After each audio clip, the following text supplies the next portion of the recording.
హైదరాబాద్లో వివాహిత సాహితీ మృతి చెందింది. భర్త అనిలే కొట్టి చంపాడని ఆరోపణలు ఉన్నాయి. భార్య అక్కతో అనిల్కు వివాహితర సంబంధం ఉన్నట్లు తెలుస్తుంది. అయితే భర్త మాత్రం తన భార్య సాహితీ గుండెపోటుతో చనిపోయిందని అనిల్ అంటున్నాడు. దీనిపై మరింత సమాచారాన్ని మా ప్రతినిధి భాస్కర్ అందిస్తారు. చెల్లిని భయపెడుతూ అక్కకు తను ఆశించి ఆ అక్కను భయపెడుతూ చెల్లిని కూడా మానసికంగా వేధింపులు గురి చేసిన ఘటన అయితే ఉంది.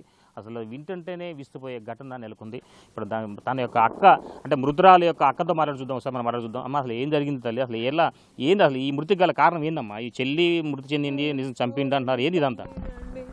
అది మాత్రం నిజం. దాంతో మంచిగా ఉండకపోతే చంపేస్తానని అనేటోడు, నన్ను ఏదో ఒక చికాకు చేసేటోడండి. మా ఇద్దరు జీవితాలతో ఆడుకున్నాడండి. తెలియదండి ఆ టైంకి మనకి. నాకు అట్లా అనిపించింది, మరి ఏమన్నా చేసిండో ఏమో. ఏదో చెప్పిండు, ఇక ఉద్యోగం ఇప్పిస్తా అది ఇదని అప్పుడు చెప్పిర్రు. మా చెల్లికి కూడా అప్పుడు మా చెల్లియే ఫస్ట్ ఈ రాక మనం ఇక్కడ ఉందాం, మంచిగా కలిసి ఉందాం అక్క అని మంచిగానే అంది. అది కూడా నేను సరే మంచిగా ఉంటుంది కదా అనుకున్నా. ఈ మా గొడవలు అయితే కూడా అవి కూడా పక్కకి పడేసి సరేలే ఇక ఎందుకు అని అనుకున్నా. అయిపోయింది, వాడిని వదిలేసేయి, వాడెందుకు నీకు అది ఇదని మాట్లాడింది. నా చెల్లి నాకు సపోర్టివ్గానే మాట్లాడిందండి, నాకు మంచిగా ఉందండి. కానీ వీడి బెదిరింపుల వల్లే అండి. ఇప్పుడు మరి ఈమె చనిపోవడం గల కారణం దెబ్బలు కొట్టడం అని చెప్పి అనుకుంటున్నారు. ఆ రోజు మీకు విషయం తెలిసిందా? తెలియదండి. మీరు ఉంటారు? నేను మా అమ్మోళ్ళ దగ్గర ఉంటున్నా. వచ్చి నేను ఉండలేదు. మిమ్మల్ని బెదిరించిన సందర్భంలో మరి మీరు మీ పెద్దలు చెప్పారా? చెప్పినాం కానీ వాళ్ళని కూడా బెదిరించేటోడండి. కొట్టాడండి, చాలా సార్లు కొట్టాడు. అటు దాన్ని నన్ను అంటే కొంచెం ఏదన్నా భయపెట్టిస్తే కేసు పెడితే ఎందుకు ఉద్యోగాలు పోతాయి కదా, అందరం ఇదైతాం కదా అన్న భయానికి కేసు పెట్టొద్దని అనుకొని ఆగినామండి. మేము కేసు పెడతామని చెప్పినాం. మొత్తానికైతే మరలా ఈ సాహితీ వాళ్ళ బ్రదర్ కూడా ఉన్నారు, మనం మాట్లాడుద్దాం. ఎందుకంటే తను కూడా దానికి ఈ యొక్క ఘటనకు సంబంధించి పలుమార్లు పెద్దలతో కావచ్చు, వాళ్ళ కుటుంబీకులతో కూడా పంచాయతీ పెట్టుకున్న సందర్భాలు ఉన్నాయి. ఏం జరిగింది? మీ అక్కకు సంబంధించి అసలు చిన్న పిల్లలు ఉన్నారు, వాళ్ళ పరిస్థితి ఏంది? చెల్లండి, చిన్న పిల్లలు ఇద్దరు, ఒక పాప ఒక బాబు. ఇద్దరు పిల్లలు మామ అంటే ఎవరో కూడా గుర్తుపట్టకుండా చేశాడు.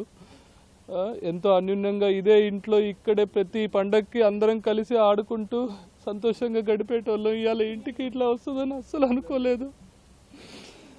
పిల్లలు చెప్తున్నారండి, తల్లి ఎట్లా కొడతాడో ఎట్లా చేస్తాడో అని పిల్లలు చెప్తున్నారు.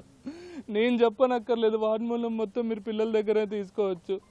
వీళ్ళని బెదిరించి అత్తమామలు ఇద్దరు రైతులు అని చెప్పి, వాళ్ళకేం తెలియదు అని చెప్పి వాళ్ళని బెదిరించి, ఇద్దరు కూతుర్లు ఏం చేసినా కూడా చెల్లిద్ది అని చెప్పి ఇద్దరు కూతుర్లని వాళ్ళిద్దరిని ట్రాప్ చేసి వాళ్ళిద్దరిని బెదిరించి ఎలా పడితే అలా. అసలుకి నాకు ఈ విషయం తెలిసిన తర్వాత కూడా నేను అసలు నమ్మలేక, మా చెల్లెలకి చెప్పుకోలేక, అతనితో మాట్లాడలేక మేమంతా సతమతం అయిపోయాం కుటుంబం మొత్తం. ఇలా జరిగిద్దని ముందే ఎక్స్పెక్ట్ చేశాను. నేను 3 సంవత్సరాల క్రితమే అనుకున్నా వాడితో వద్దమ్మా, వచ్చే అమ్మా, నువ్వు వచ్చేస్తే అన్నీ మారుతాయమ్మా, ఆయన మారుతాడు, ఎందుకంటే పెళ్ళం లేదు, పిల్లలు లేరు, నేను ఒక్కనే ఇట్లా అయిపోతున్నా అని మారుతాడేమో అని అది కూడా ట్రై చేస్తే మొగుడి మీద ఉన్న ప్రేమ, పిల్లల మీద ఉన్న ప్రేమ, అలాగే పిల్లలు ఏమైపోతారు, నా భర్త లేకపోతే నేనేమైపోతా అన్న భయము, ఇవన్నిటిని తోడు చేసుకొని గొడవలకు సంబంధించి అనేక మార్లు గొడవ పెట్టుకోవడం, తర్వాత వాళ్ళ అక్కని ఆశించడం, వాళ్ళ అక్క మూలంగానే ఈ యొక్క ఘటన జరిగింది. అంటే ఆ చెడు ఆలోచన వల్ల ఇదంతా జరిగింది అనుకోవచ్చా? అఫ్ కోర్స్ అండి, అదే ఉంది, అదే ఇక్కడ జరిగింది. ఫస్ట్ నుంచి కూడా చేసేదే అది. ఆయనకున్న ఆలోచన ఏంటంటే 2 ఇల్లులు కావాలి. ఒక ఇల్లు సంసారం కోసం, ఇంకొక ఇల్లు వ్యసనాల కోసం. పెద్ద చెల్లి ఇంటికి వెళ్ళి కూర్చొని ఫ్రెండ్స్ని పిలిచి వంటలు వండించుకొని, నాన్ వెజ్లు వండించుకొని ఫ్రెండ్స్ని పిలిచి తాగడం, తందనాలు ఆడడం, వద్దు రావద్దు అని ఇది అన్నా కూడా దీన్ని కొట్టడం. ఎవరు కూడా ఆ ఇంటికి అంటే బంధువులుగా ఆ ఇంటికి హైదరాబాద్ పోయిన దాఖలాలు లేవా? అసలు ఎందుకు అంత దూరం ఉండాల్సి వస్తుంది? మేము వెళ్ళామండి. ఎవరంటే మా తల్లిదండ్రులు వీళ్ళు కూడా వెళ్ళి నచ్చజెప్పారు. పంచాయతీ ఖమ్మంలో పెట్టాము. ఖమ్మంలో మల్టిపుల్ టైమ్స్, 1-2 సార్లు కాదు, మల్టిపుల్ టైమ్స్ అండి. వాళ్ళ తల్లిదండ్రులను పిలిచాము, వాళ్ళతో కూడా మాట్లాడించాము. వాళ్ళ తల్లిగారు అయితే ఇప్పుడు కూడా చెప్తుంది, అయ్యో తప్పు జరిగిపోయింది, నా కొడుకు ఏం చేసిండో నాకు తెలియదు.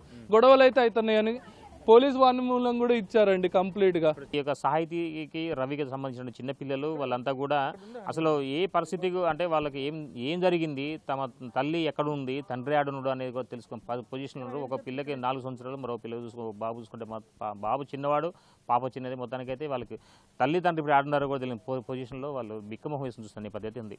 కానీ ఆ ఇద్దరు పిల్లలను చూసిన తర్వాత వచ్చిన బంధువులు కావచ్చు అందరూ కూడా గుండె దొరికిపోయేలా ఏడుస్తున్న ఘటన ఈ ఖమ్మం నగరంలో చోటు చేసుకుంది. ఇది కొంత తాజా పరిస్థితి. సంపత్తో భాస్కర్, బిగ్ టీవీ, ఖమ్మం.